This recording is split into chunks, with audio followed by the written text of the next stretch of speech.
Hello বন্ধুরা, তোমরা কেমন আছো? আজ তোমাদের জন্য পাঁপড়ের মুইটা নিয়ে আসলাম। এই যে দুটো আমি ছোট পাঁপড় নিয়েছি, বেসন নিয়েছি, ছোট তিনটে আলু টুকরো টুকরো করে নিয়েছি। ফোড়ন দেবার জন্য আমি প্রথমে নিলাম কালো জিরে, 4টে এলাচ নিয়েছি, 2 টুকরো দারচিনি, 7-8টা মতন গোলমরিচ, একটা শুকনো লঙ্কা, আর নিয়েছি 2টো তেজপাতা। শুকনো লঙ্কার গুঁড়ো, জিরের গুঁড়ো আর ধনের গুঁড়ো, আর কিছুটা গুঁড়ো দুধ নিয়েছি।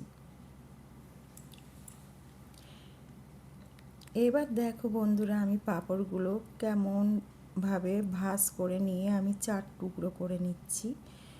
তার কারণ হচ্ছে এইভাবে আমি যদি পাঁপড়গুলো মানে 4 টুকরো করে নিই, তবে আমার ভাজাটাও তাড়াতাড়ি হয়ে যাবে।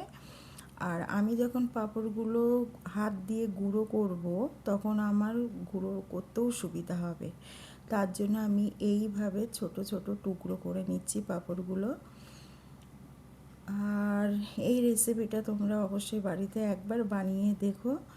মানে এই নিরামিষ রেসিপি আছে না, একবার বাড়িতে বানিয়ে তারপরে কেমন হয় সেটা অবশ্যই আমাকে কমেন্টে জানিও। এবার আমি এই পাঁপড়গুলো কড়াইতে দিয়ে ভেজে নেব।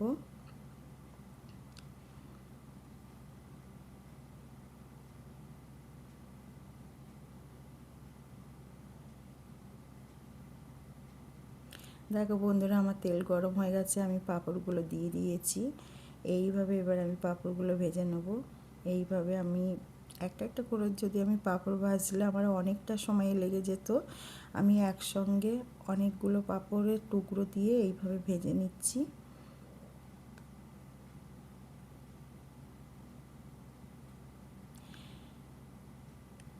একদম সিম্পলভাবে আমি এই পাঁপড়ের মুইটা বানাবো। মানে খুব সহজ পদ্ধতিতে এটা হয়ে যাবে। মানে বেশি কোনো কোনো কিছু করতে হবে না। তুমি দেখো, মানে এই পাঁপড়ের মুইটা বানাতে মানে খুব সহজ, মানে সহজে হয়ে যাবে বাড়িতে। মানে অল্প কিছু উপকরণ থাকলেই মানে সেটা দিয়ে এটাকে তুমি তৈরি করে নিতে পারবে। একবার অবশ্য বানিয়ে দেখো কেমন লাগে।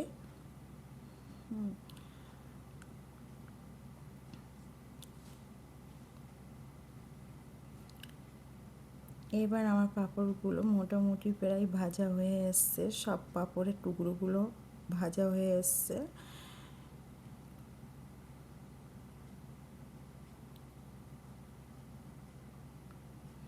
ব্যাস, আমার পাঁপড়ের টুকরো ভাজা হয়ে গেছে। এবার আমি পাঁপড়ের টুকরোগুলো এইভাবে আস্তে আস্তে গুঁড়ো করে নেব।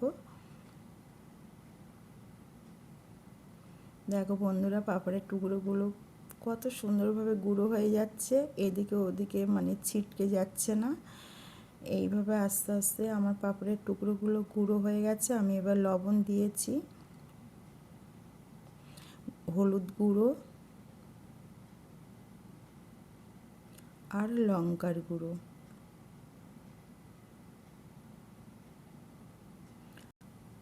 জিরের গুঁড়ো। এবার আমি অল্প অল্প করে জল দিয়ে এই পাঁপড়ের টুকরোগুলো একসঙ্গে মানে মশলার মধ্যে দিয়ে মিশিয়ে নেব।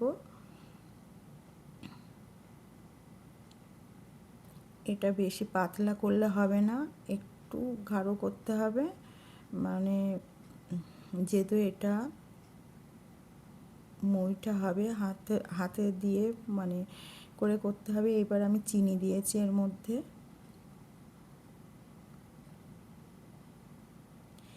ব্যাস, আমার এইভাবে অল্প জল দিয়ে এইভাবে নিয়ে এবার আমি বেসন দিচ্ছি। দেখো বন্ধুরা কেমন করে বেসন দিচ্ছি।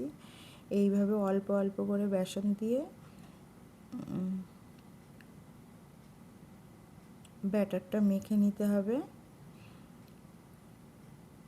আমি এখানে প্রায় 1.5 চামচ মতন আমি বেসন ব্যবহার করেছি।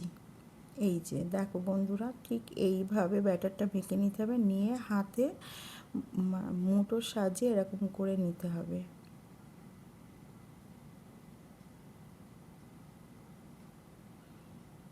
ব্যাস আমার একটা হয়ে গেছে।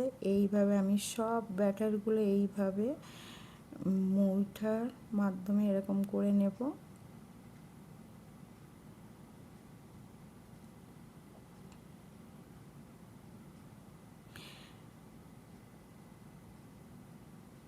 এটা খুব বেশি পাতলা করলেও হবে না, আবার বেশি শক্ত করলেও হবে না, ঠিক এইভাবে তোমাদেরকে মেখে নিতে হবে। আর যদি খুব বেশি পাতলা হয়ে যায় তবে একটু মানে বেসনের পরিমাণটা একটু বেশি দিয়ে দিও, তবে আবার ঠিক মানে এরকম ভাবে মাখাটা হয়ে যাবে। দেখো কত সুন্দরভাবে আমার এটা হচ্ছে। পাঁপড়গুলোও ঝরে ঝরে পড়ছে না, মানে একদম বেসনটা পুরো পারফেক্ট হয়েছে।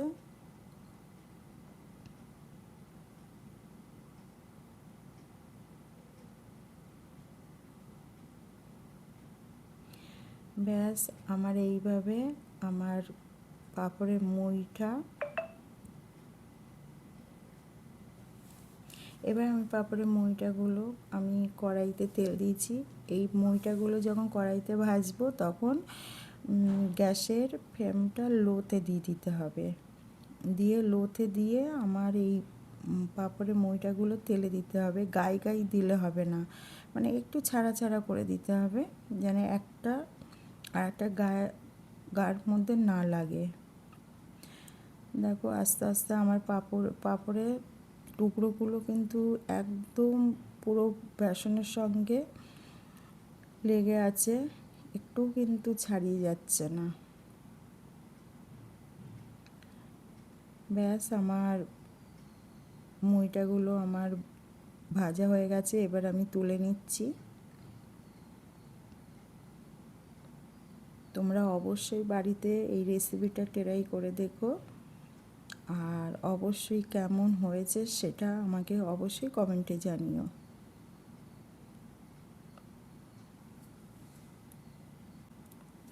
দেখো বন্ধুরা, বাকি যে 3টে মুইটা আমার ছিল সেই 3টে মুইটা আমি ভেজে নিচ্ছি।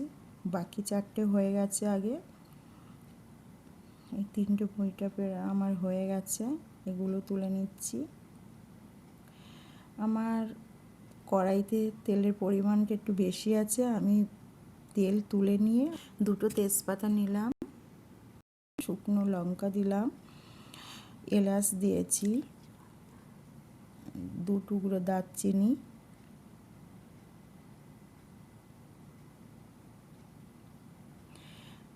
সাত আটটা মতন গোলমরিচ আর কালো জিরে দিয়ে আমি ভালো করে নাড়াচাড়া করে নেব। লবণ, হলুদ গুঁড়ো, লঙ্কার গুঁড়ো,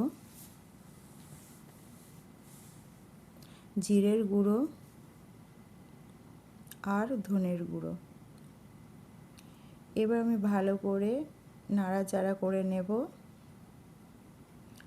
আর একটু তলায় লেগে গেলে আমি একটু জল দিয়েছি, জল দিয়ে আমি মশলাগুলো ভালো করে কষে নিচ্ছি।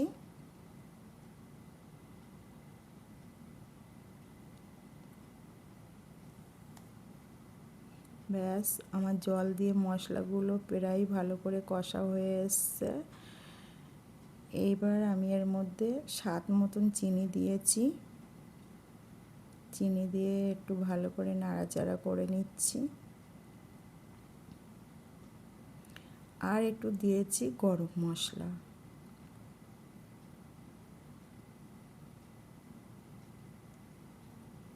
ব্যাস আমার মশলা রেডি হয়ে গেছে। এবার আমি আলুর টুকরোগুলো দিয়ে ভালো করে নাড়াচাড়া করে নিচ্ছি।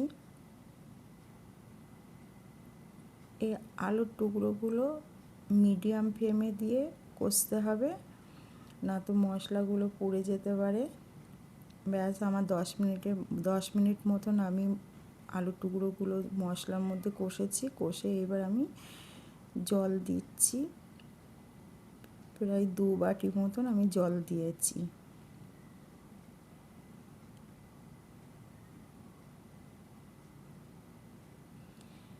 এবার আমি ঢাকনা দিয়ে 10 মিনিট পরে আবার ফিরে আসব।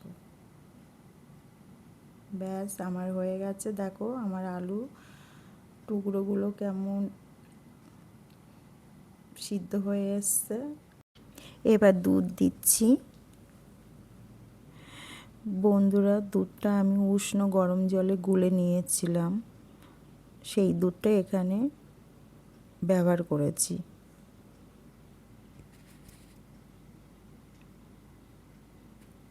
এবার আমি ভাজা মইটাগুলো এক এক করে দেব।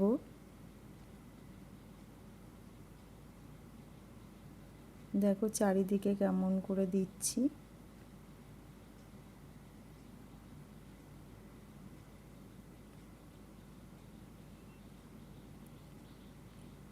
ব্যাস আমার মইটাগুলো দেওয়া হয়ে গেছে। এবার একটু নাড়াচাড়া করব যাতে সব মইটাগুলো মধ্যে ঝোলটা যায়। আমি ঢাকনাটা দিয়ে দিয়েছি, 2 মিনিটের মতো রেখে দিয়েছিলাম। দেখো আমার মইটাগুলো কেমন হয়ে গেছে। এবার আমি 2 চামচ মতন ঘি দেব।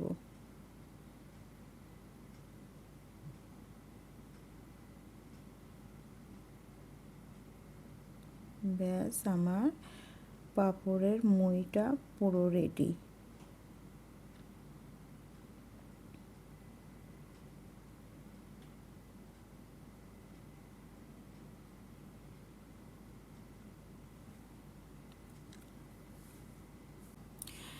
এবার আমি একটা বাটির মধ্যে আমার পাঁপড়ের মইটাগুলো ঢেলে নিলাম।